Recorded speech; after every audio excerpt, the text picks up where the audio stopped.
அண்மை செய்தி, நீட் இளநிலைக்கான மறு தேர்வு இல்லை என்று உச்சநீதிமன்றம் திட்டவட்டமாக அறிவித்திருக்கிறது. நீட் தேர்வில் பல்வேறு முறைகேடுகள் நடைபெற்றதாக பல்வேறு இடங்களில் புகார்கள் வந்தன. இவை அனைத்தையும் உச்சநீதிமன்றம் விசாரித்தது.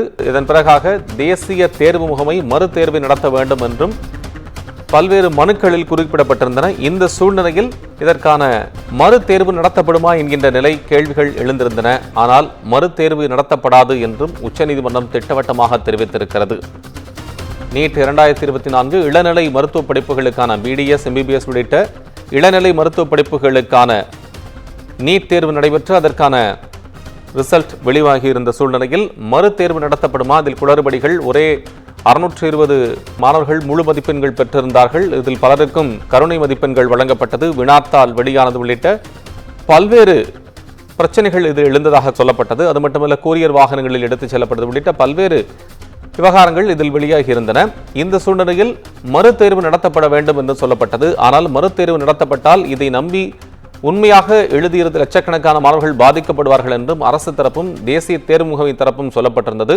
இதை எதிர்த்து தாக்கல் செய்யப்பட்டிருக்கக்கூடிய மனுக்கள் அனைத்தும் உச்சநீதிமன்றத்தில் விசாரணைக்கு எடுத்துக் கொள்ளப்பட்டன. இந்த சூழ்நிலையில் நீட் முடிவுகள் பரவலான பாதிப்பை ஏற்படுத்தியதற்கான ஆதாரங்கள் இல்லை என்றும் நீட் தேர்வின் புனிதத்தன்மை பாதிக்கப்பட்டதற்கான ஆதாரங்கள் இல்லை என்று உச்சநீதிமன்றம் திட்டவட்டமாக தெரிவித்திருக்கிறது. எனவே நீட் இளநிலை மருத்துவ படிப்புகளுக்கான மறு தேர்வு இல்லை என்றும் நடத்தப்பட வேண்டியதில்லை என்றும் உச்சநீதிமன்றம் மீண்டும் திட்டவட்டமாக தெரிவித்திருக்கிறது.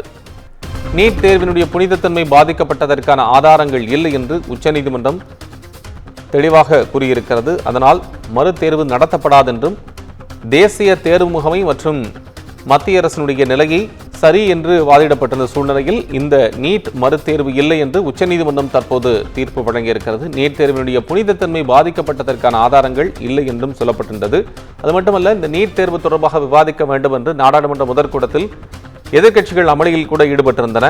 இந்த சூழ்நிலையில் பல்வேறு மாணவர்கள் தரப்பிலும் சரி இதற்காக மனுக்கள் எல்லாம் தாக்கல் செய்யப்பட்டிருந்தன. தலைமை ஆசிரியர் உள்ளிட்ட பல்வேறும் இதில் கைது செய்யப்பட்டிருந்தார்கள். CBI விசாரணையில் இருந்து கொண்டிருக்கிறது. சூழ்நிலையில் தற்போது உச்சநீதிமன்றம் நீட் மறுதேர்வு தேவையில்லை என்று சொல்லியிருக்கிறது.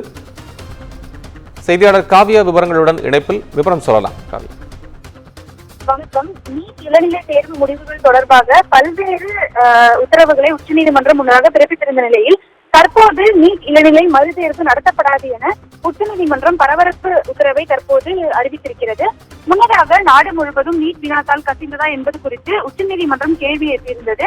இளநிலை மருத்துவ படிப்பு மாணவர் சேர்க்கைக்கான நீட் தேர்வு நாடு முழுவதும் 571 நகரங்களில் அமைக்கப்பட்டிருந்த பல்வேறு தேர்வு மையங்களில் தொடர்ந்து 24 லட்சம் மாணவர்கள் அந்த தேர்வினை கடந்த மே 5ஆம் தேதி எழுதியிருந்தனர். இந்த தேர்வை 24 லட்சம் மாணவ மாணவியர்கள் எழுதியிருந்த நிலையில் நீட் வினாத்தாள் கசிவு உள்ளிட்ட பல்வேறு முறைகேடுகள் நடந்ததால் இந்த முறைகேடு புகார்கள் தொடர்பாக CBI விசாரணை மேற்கொண்டு வருகிறது.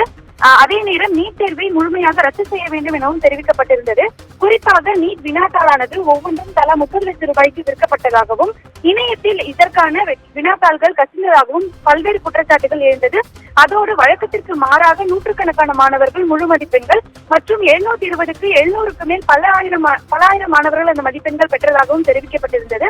இதனை எதிர்த்து பல்வேறு வழக்குகள் உச்சநீதிமன்றத்தில் தொடரப்பட்ட நிலையில் தொடர்ந்து கடந்த 4 நாட்களாக நாள்தோறும் என்ற அமர்வில் உச்சநீதிமன்றத்தில் வழக்கு விசாரணை நடைபெற்று வருகிறது. முன்னதாக நடந்த விவாதத்தின் போது நீட் தேர்வு வினாத்தாளை தேசிய தேர்வு முகமை ஏப்ரல் 24ஆம் தேதி அனுப்பியுள்ளது எனவும் ஆனால் மே 3ஆம் தேதி தான் வங்கி லாக்கருக்கு சென்றுள்ளது எனவும் இவ்வாறாக நீட் தேர்வுத்தாள் எடுத்துச் செல்லப்பட்ட போது அதாவது போக்குவரத்தின் போது நீட் கசிவு நடந்திருக்கலாம் எனவும் மனுதாரர் குறிப்பில் தெரிவிக்கப்பட்டிருந்தது.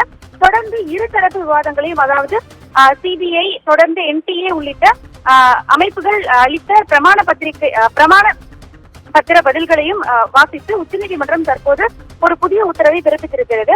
அதன்படி நீட் மறுதேர்வு நிச்சயமாக நடத்தப்பட மாட்டாது என உச்சநீதிமன்றம் திட்டவட்டமாக தெரிவித்திருக்கிறது.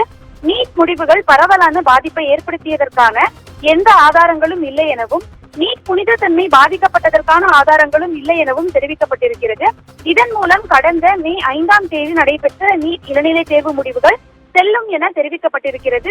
நேற்று முன்தினம் நீட் இளநிலை தேர்வு முடிவுகள் வெளியாகியும் பல்வேறு சர்ச்சைகள் எழுந்திருந்தது குறிப்பிடத்தக்கது. அப்போதும் ஆயிரக்கணக்கான மாணவர்கள் 720க்கு 700க்கும் மேற்பட்ட மதிப்பெண்கள் பெற்றதாகவும், குஜராத் மற்றும் ராஜஸ்தானில் பல மாணவர்கள் குளறுபடியில் ஈடுபட்டதாகவும் தொடர்ந்து பல்வேறு குற்றச்சாட்டுகளும் எழுந்தது குறிப்பிடத்தக்கது.